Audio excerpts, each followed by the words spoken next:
comme ils ont dit de justifier que le triangle MPQ, donc voici le triangle MPQ est rectangle en M, moi j'ai refait le triangle à part. J'ai fait sortir le triangle MPQ de la figure. Voici MPQ. Maintenant, je vais vous expliquer comment on fait pour montrer que ce triangle est rectangle en M. Donc ici, on nous demande de justifier que le triangle MPQ est rectangle en M. Maintenant, si vous remarquez bien dans cet exercice, ils ont donné tous les côtés du triangle. Ils ont donné le côté MQ. Ils ont dit que MQ est égal à 16. Donc, suivez, hein. Ils ont dit que MQ est égal à 16. Après, on nous a dit que MP est égal à 12. Voici MP ici. MP est égal à 12. Et puis PQ est égal à 20. Quand c'est comme ça là, c'est-à-dire que vous avez un triangle et puis vous connaissez les longueurs de 3 côtés. Et puis on vous demande de montrer que le triangle est rectangle. C'est qu'il s'agit de la réciproque de la propriété de Pythagore. Maintenant, je vais vous expliquer comment on utilise la réciproque de la propriété de Pythagore. D'abord, qu'est-ce que la réciproque de la propriété de Pythagore nous dit? Je vous mets d'abord la propriété et après je vais vous expliquer comment on l'utilise dans un exercice. Réciproque de la propriété de Pythagore. D'abord, il faut savoir qu'elle permet de montrer que un triangle est rectangle. On dit dans un triangle, si le carré de l'un des côtés, ça veut dire que si tu fais l'un des côtés au carré, et puis est égal à la somme, c'est-à-dire qu'on fait la somme plus des carrés des deux autres côtés, c'est-à-dire si tu fais le carré, l'autre côté au carré plus l'autre côté au carré, alors ce triangle est rectangle. Maintenant, comment on l'utilise dans un exercice? C'est très simple. Regardez. Vous voyez, je vous ai fait remarquer que dans ce triangle, on connaît les 3 côtés. Donc, qu'est-ce que vous allez faire? Vous allez élever chaque côté au carré. Donc, vous mettez on a 2 points. Bon, avant de mettre on a, excusez-moi, vous mettez d'abord MPQ est un triangle. Parce que la propriété dit quoi? Dans un triangle. Donc, on doit montrer que nous sommes dans un triangle. Donc, on va dire d'abord MPQ est un triangle. C'est votre première phrase. N'hésitez pas à être un triangle rectangle. Hein, parce qu'il y a des élèves qui aiment dire est un triangle rectangle. Si tu dis est un triangle rectangle, c'est que tu as fini de répondre à la question. Parce que dans la question, on dit toi, il faut montrer que le triangle est rectangle. Voilà ça ici. On dit justifie que le triangle MPQ est rectangle. Et puis toi, à la première fois, tu dis que le triangle est rectangle. C'est que tu as fini, tu as répondu à la question. Donc ici, on dit MPQ est un triangle. Point. N'ajoutez pas autre chose. Maintenant, vous mettez on a. Vous élevez chaque côté au carré. Vous prenez MP là, non? Vous faites ça au carré. Donc, je commence. Je vais faire MP au carré. Donc, j'écris MP au carré. Maintenant, quand on dit MP au carré, qu'est-ce que je vais faire?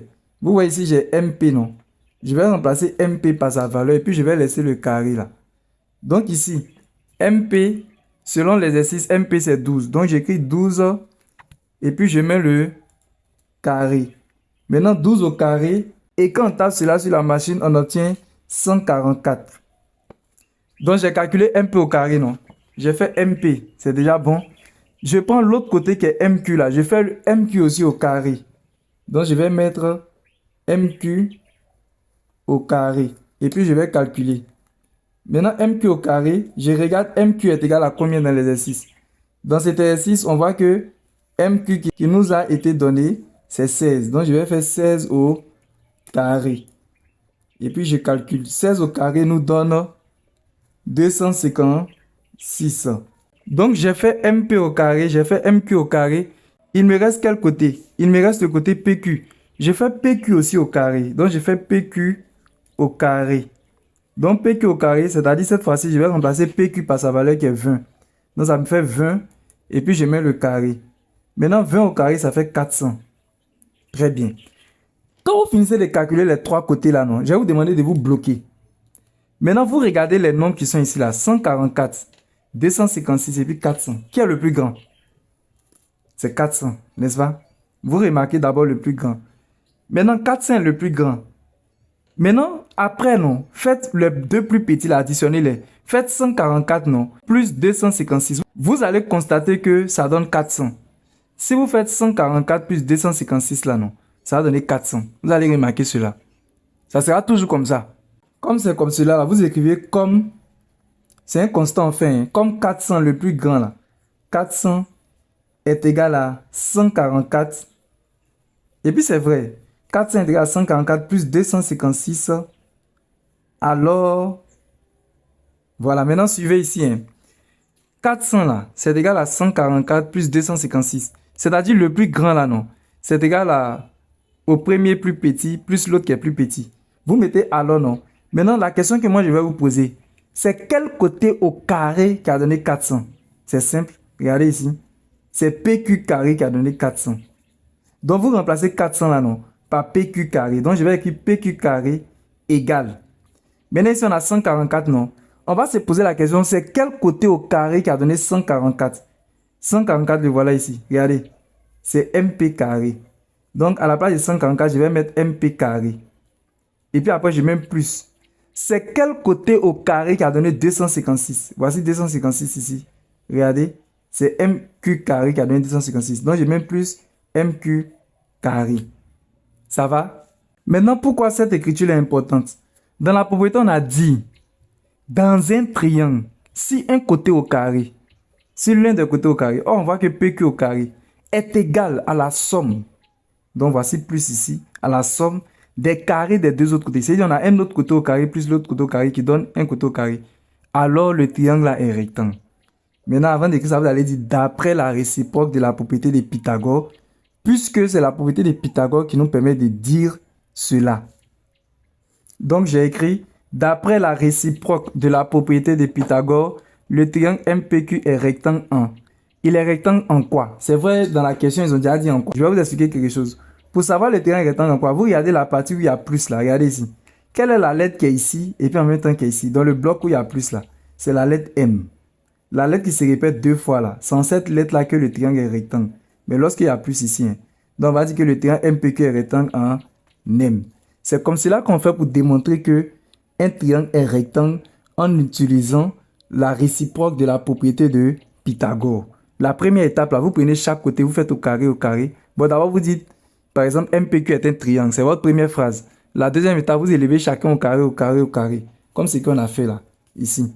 Quand vous allez élever chacun au carré, carré là, vous allez constater, vous cherchez le plus grand entre les trois. Par exemple, ici, c'est 400. Vous allez remarquer que le plus grand là, non. Quand on fait la somme des deux petits là, ça donne le plus grand. Vous mettez comme le plus grand est égal à le plus petit plus l'autre plus petit là. Alors, maintenant, vous commencez à remplacer avec les côtés là.